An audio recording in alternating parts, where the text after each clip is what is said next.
फला सदस्य आएंगे, भाई विनीत पांडे को माला पहना के इनका स्वागत करेंगे। माला पहनाया, अच्छा लगा, मैंने धन्यवाद किया। फिर घोषणा हुई अब हमारी संस्था के फला सदस्य को प्रतीक चिन्ह देंगे, चिन्ह दिया, अच्छा लगा, मैंने फिर धन्यवाद किया। अब घोषणा हुई कि हमारी संस्था के फला सदस्य आएंगे, भाई विनीत पांडे को चद्दर उड़ा के इनका स्वागत करेंगे। अब होता क्या है भाई साहब, आदमी कहना कुछ और चाहता है, बात कुछ और समझ लेता है सामने वाला। मैं इस पे आऊंगा, एक उदाहरण से आपको समझाता हूँ। बहुत सामान्य सी बात कहने जा रहा हूँ। कहना कुछ और चाहता है आदमी, अर्थ कुछ और लग जाता है उसका। हम जी बैठे हुए थे गणेश चतुर्थी में, शाम को पत्नी, सिर्फ इतना कहना चाहता हूँ अर्थ का अनर्थ कैसे होता है। शाम को पत्नी ने पति से बहुत सामान्य सा सवाल किया, क्यों जी आरती याद है ना? पति ने दिमाग पे जोर डाला, बोला सेकेंड ईयर में पढ़ती तो उसके बाद पहले पति देव की पूजा हुई, गणेश जी बाद में पूजे गए। मैं आपको सच बता रहा हूँ, कुछ और करता है, अर्थ उसका कुछ और लग जाता है। बिल्कुल हकीकत बात आपको बता रहा हूँ। वो एक की नई नौकरी लगी प्रधान साहब, वो पहले दिन अपने ऑफिस में गया तो 5 रुपए का नमकीन का पैकेट लेके गया था। तो उसके दोस्त यार सामने आ गए, बोले कि यार तुम्हारी नई नई नौकरी लगी है तो तुमको मिठाई लेके आना चाहिए था, क्या नमकीन का पैकेट लेके आ गए हो?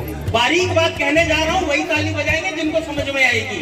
बोले तुम्हारी नई नई नौकरी लगी है, पहला दिन है, तुमको मिठाई लेके आना चाहिए था, तुम नमकीन का पैकेट लेके आए हो। अर्थ का अनर्थ देखिए, उसने अपना ऑफर अपॉइंटमेंट लेटर दिखाया, बोला देखो इसमें लिखा है कंपनी की तरफ से आपको क्वार्टर मिलेगा।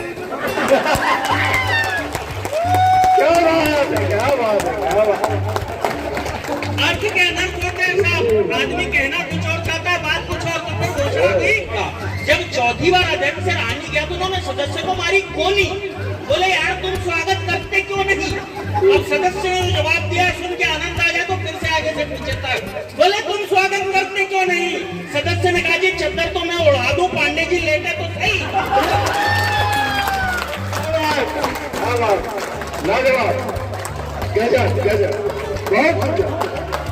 एक बार मिलकर ताली बजाइए जोर से, सारा बात अच्छी लगी जी।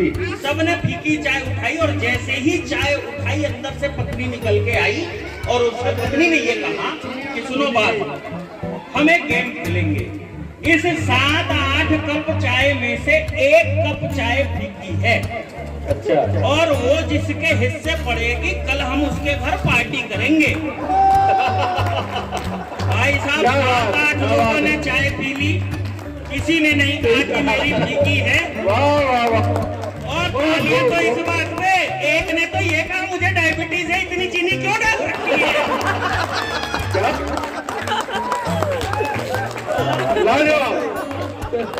हम इनके सामने नहीं टिक सकते हैं, मैं आपको सच बता रहा हूँ। और ये सब चीजें मैं आपको बता रहा हूँ, ये कह रही थी ना बड़ा, मैं पहले स्वास्थ्य विभाग में थी, बाद में मैं वकील बन गई, ये टीके मैंने लगाए हैं। मतलब पहले जो इन्होंने भरा था अब वकील बनकर सूद समेत के समझ में आ जाएगा कि इमारत कभी बुलंद थी। ये अपनी टोपी उतार के दिखा रहे हैं, ये देखो अब मेरा नहीं उड़ सकता, ये देखो सब सपाट हो गया। मैं आपको सच बता रहा हूँ प्रधान जी, किसी भी पुरुष के सिर पे 2 महिलाएं हाथ फेरती हैं। एक होती है उसकी माँ, एक होती है उसकी पत्नी। जब माँ हाथ फेरती है तो बाल बढ़ते हैं। आगे का आपको समझ लीजिए।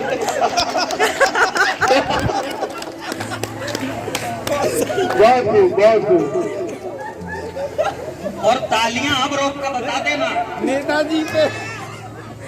प्रधान जी को देखो, इनको देख के लग रहा पूरे मोहल्ले ने हाथ फेर रखे।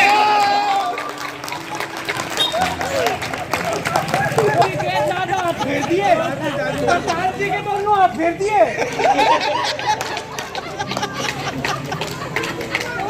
कोई बात नहीं है, आप इनके पास आते रहते हो भाई साहब।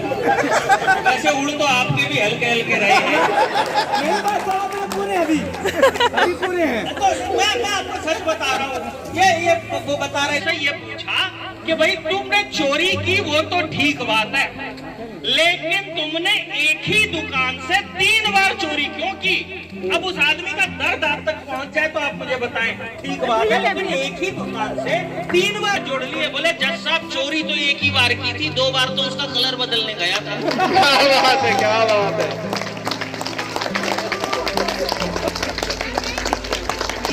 नहीं हो सकता।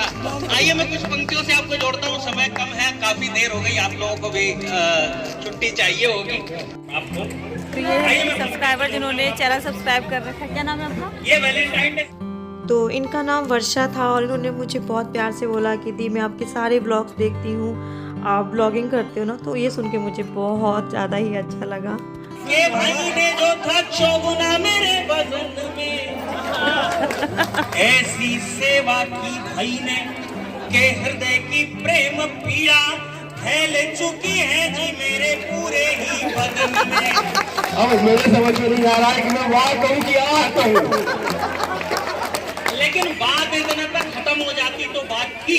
अच्छा, कैसे कैसे धोया उसके भाई ने क्या बताऊं, दो का मुझको तो भैया चार दिखता है अब। हीरो कहते थे मुझे कॉलेज में पहले, जो कहते हैं बेचारा लाचार दिखता है अब। और इश्कबाजी छोड़ी तब से ये वैलेंटाइन डे फालतू फिजूल और बेकार दिखता है अब। जब भी ब्यूटीफुल कोई लड़की है दिखती तो सीधे सीधे राखी का त्योहार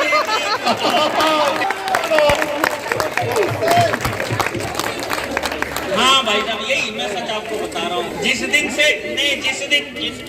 मैं हाँ भाई, जिस चीज में मैं सक्सेसफुल नहीं हो सका मैं उसका समर्थन क्यों करूँ। हाँ, लेकिन ये प्रेम का जो सारा मामला है, ये प्रेम के 4 चरण होते हैं भाई साहब। हमारे जितने युवा साथी यहाँ बैठे हैं और जितने भूतपूर्व युवा यहाँ बैठे हैं, हाँ भाई, होली में देखो कोई बूढ़ा नहीं होता, सारे भूतपूर्व युवा हैं। तो मैं सबके लिए बताता हूँ, प्रेम के होते हैं 4 चरण। एक होता है जब ये प्रेम होता है, लव एट फर्स्ट साइट। हाँ, ये अपने से नहीं उतरता, इसको उतारा जाए। तो हर चरण के लिए 4 पंक्ति आपके सामने रखता हूँ, मेरे युवा साथी ध्यान से सुने, आप बहुत मजा आएगा। प्रेम का पहला चरण ये हो रहा है, तो क्या होता है, क्या करते हैं लड़के कि तार हिले और गिटार बजे दिल में, तब देखते ही दिल हारे। चाहत है कि 2 टूक हो बात, परंतु इन्हें कोई घास न डाले। अब लड़के क्या करते हैं साहब कि चित्र बनावे कलेजे में बाण के, चित्र बनावे कलेजे में बाण के, नाम लिखे करे कागज कारे। और लैला तो पास होके चली जाए, मजनू हो फैले वहीं जाके।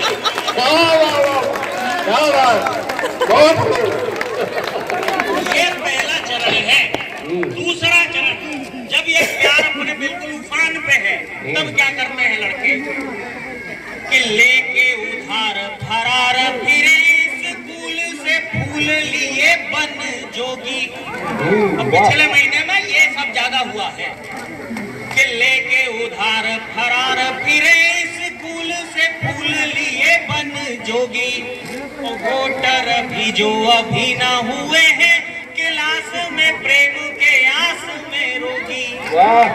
के बाप की बाइक ले स्टाइल मारते घूमे भविष्य के भोगी। अंतिम पंक्ति दे रहा हूँ, अगर आपने कभी ऐसा किया हो, देखा हो अथवा सुना हो तो अपना समर्थन दीजिएगा। कि बाप की बाइक ले स्टाइल मारते घूमे भविष्य के भोगी। कॉलर खींच करे बंटवारा के वो तेरी होगी ओ वो 20-30 चरण तो है मेरे पास। अब तीसरा चरण, अब इस प्रेम को उतारा जा रहा है। इस प्रेम को उतारा कैसे जाता है? जितने पिताजी यहाँ बैठे हैं वो इस तीसरे चरण को ध्यान से सुने, ये उनके काम का चरण है। के प्रेम का प्रेत जो माथ चढ़ेगा तो पीड़ित स्रोत का ध्यान धरेगा। मोबाइल पे 2 घंटे 3 घंटे 4 घंटे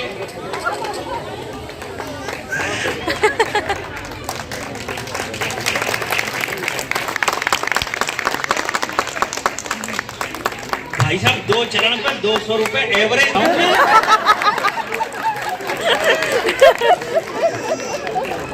आपके चरणों को पीछे वाले को मिले हैं। नहीं भाई साहब, वो कोई नहीं, बुग्गी पे वो अच्छा वैसा ही झुकता है, पीछे वाले आराम से बैठ के चढ़ते हैं।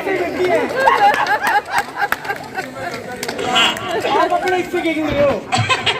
आइए तीसरा चरण। कि प्रेम का प्रेत जो माथे चढ़ेगा तो पीड़ित स्रोत का ध्यान धरेगा। प्यार दुलार नहीं उपचार है, दूजा इलाज ही काम करेगा। मंत्र से न तो जंतर से न तो टोने से टोटके से ये डरेगा। बाप से चाप पड़े कंटक तो से प्रेम का भूत डरेगा। क्या बात है, क्या बात है, बहुत खूब, बहुत खूब। ये होना बहुत आवश्यक होता है, लेकिन कुछ लोग इससे भी ज्यादा जिद्दी होते हैं, वो इन तीनों चरण को पार कर जाते हैं। उनके लिए विशेष चौथा चरण है। अच्छा, अब उस चौथे चरण में क्या करते हैं, खास करके ये जो हमारे ब्याह के वो चली जाएगी यूएस। ब्याह के वो चली जाएगी यूएस, देखते ही ये रहेंगे तरसते। और अंतिम पंक्ति में जोरदार समर्थन चाहिए आप सबका कि ब्याह के वो चली जाएगी यूएस, देखते ही ये रहेंगे तरसते।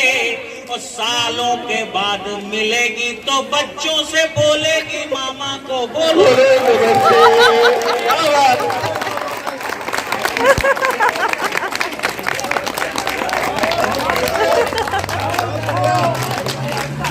सामने रखना चाहता हूँ।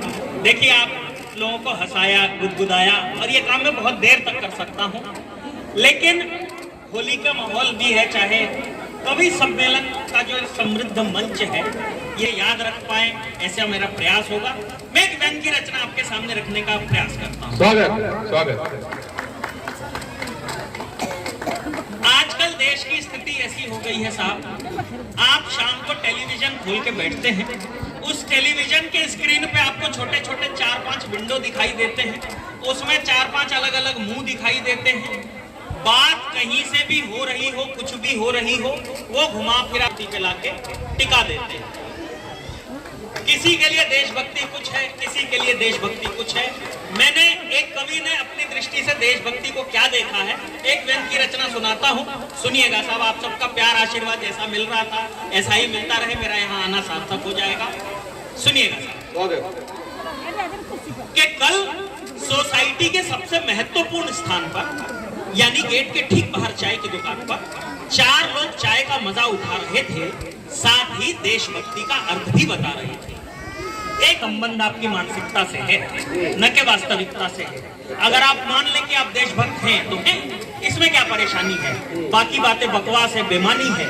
तभी दूसरे ने कहा वाह, बस मान लेने भर से हो जाएगी देशभक्ति, बदल जाएगी, हवा आ जाएगी उन्नति। तो लीजिए, हम मान लेते हैं हम 14वीं सदी में जी रहे हैं, फिर तो आप ये चाय बादशाह अकबर के राज में पी रहे हैं। अरे देशभक्ति का मतलब कुछ करने से है, सीमा पर देश के लिए मरने से है। देशभक्ति का मतलब कुछ करने से है, सीमा पर देश के लिए मरने से है। तभी तीसरे ने कहा वाह, जो मुंह में आए बस बोलते जाओ। अरे देशभक्ति का मतलब है बदलाव। अगर सारे बॉर्डर पे लड़ने चले जाएंगे तो बदलाव तुम्हारे चचा लेके आएंगे। हर कसौटी पे खरा उतरना पड़ता है भैया, देशभक्ति को साबित करना पड़ता है। तभी चौथे ने कहा देखिए, सच्चा देशभक्त वो है जो अपने नेता का समर्थन करता है, बाकी बातें छोड़ दीजिए। कोई विरोध करे तो देशभक्ति दिखाइए, उसका दांत तोड़ दीजिए। मुश्किल हो, आसान हो, नफा हो, नुकसान हो, हर हालत में अपने नेता का समर्थन करना जरूरी है, अन्यथा आपकी देशभक्ति अधूरी है। इसके बाद उन चारों स्वयंभू देशभक्तों ने चाय वाले छोटू पर कसी फप्ती, क्यों रे तुझमें भी है देशभक्ति। और दोस्तों, अंतिम 6 पंक्तियां रह गई हैं, ये प्रार्थना की पंक्तियां हैं, और जितने प्यार से, सम्मान से आपने सुना है, ये अंतिम 6 पंक्तियां आप तक पहुंच जाए, मेरा यहाँ आना सार्थक हो जाएगा, मैं कुछ छाप छोड़ पाऊंगा। एक एक पंक्ति पे आपका आशीर्वाद चाहिए, सुनिएगा साहब,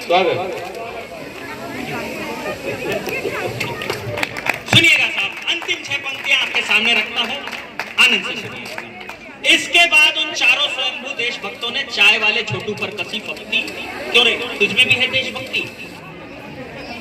जूठे गिलास लेकर खड़ा था छोटू जो अपने घर का सबसे बड़ा था।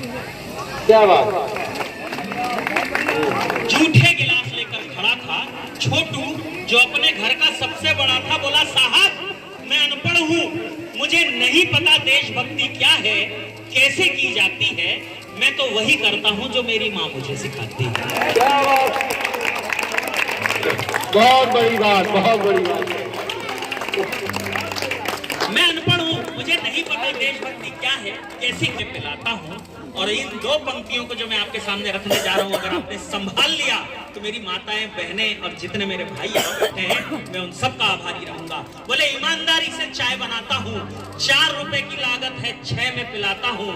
हर साल 27 जनवरी और 16 अगस्त को सड़क पे गिरे झंडे चुनता हूँ, सावधान हो जाता हूँ जब भी जनगण मन सुनता हूँ।